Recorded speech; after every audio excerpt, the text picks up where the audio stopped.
The first one here is called Changes, and it actually has a bit of a character to it that I kind of will be playing when I do it. And it's written from the perspective of a woman who lived on the streets on 59th and 1st Ave for 26 years. So I wrote this poem from her perspective, and I hope you like it. We will. Thank you. Thank you.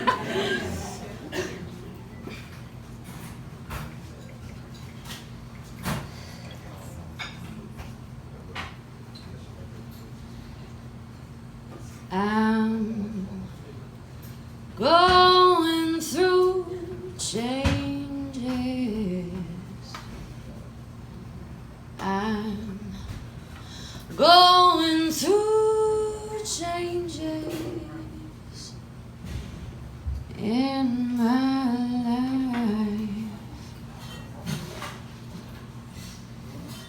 The very first time a coin was tossed in my direction, it hit the pavement with a small tink and acted as some sort of affection from a woman clutching a red Bloomingdale's purse. 'Twas a curse I saw so often praying on the streets of 59th and 1st.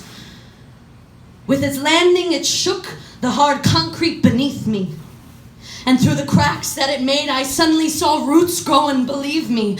I closed my eyes even tighter and drowned out city sounds. And then I saw them grow more. Suddenly existing wasn't such a chore.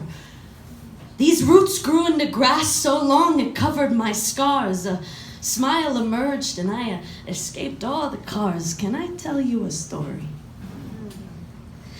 I turned 9 years old riding fast on my bike, passing rocks I named Jimmy. Why all named Jimmy, I got no fucking clue. But through my closed eyelids, see I'm back in my house, off these New York streets, not knowing when I can next eat, in the one place that understood me, and my mother held me close. 3 steps past the bird's nest and 4 down the dirt road, there was a creek I'd dip my toes in and believe one day I could even have gold. Tink. A man this time.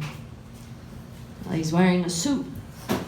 Walking out of a building that's got its fair share of loot. There's a small child on his side. She looks at me scared.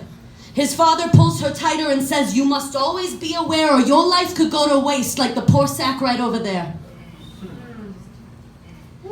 I then saw this child scream and kick for a small box of chocolates that cost more than the pennies in my cup or the wishes I'd spent for a more hopeful heart.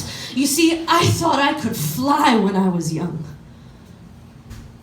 When I was motherfucking young, my mother told me that like a superhero, I could run all the way down to Jenny Carter's house and drop off the Tupperware her mother left at ours and make it back in time for dinner. I know. She would surprise me with warmth from her hugs and welcome me in, feed me my dinner and snuggle me in. But when the only home I have when the rain pours past me is a short walk down some steps, letting the rats slip past me, and warmth trapped beneath concrete is that mother that surprises me. And the screech of a train pulling in welcomes me, and I snuggle into sleep on a hard surface while ignoring the laughs around me. I realize that there is something sublime about going through tragedy. As we fear losing the things that we own, the fear of being alone, we look at our house, I hope I never have a fire, I hope I never go broke. We get so afraid to lose the things that we have, but when you do lose the things that you have, and you really are left with no material thing in the world, you realize that you are not your things. And you are a lot stronger than you think you are.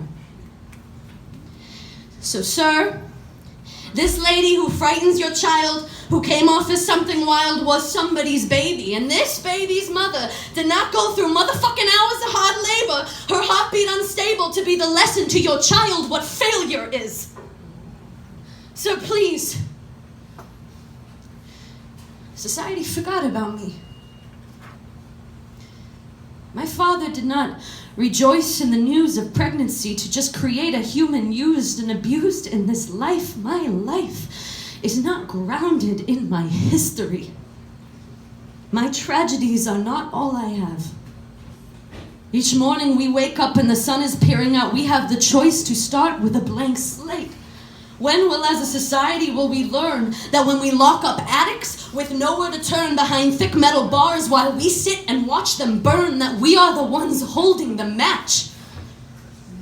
And when we look in the mirror, in our high-rise apartments with Bloomingdale's bags strewn across the floor and half-eaten chocolate forgotten by our children for the next tasty thing, please remember that I'm someone's baby.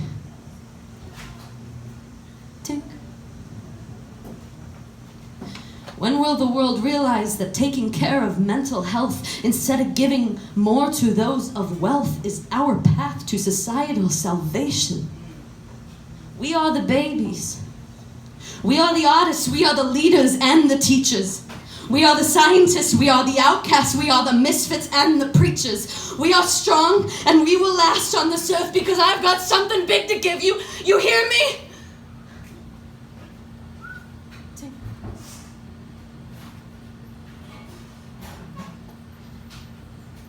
I'm going through changes.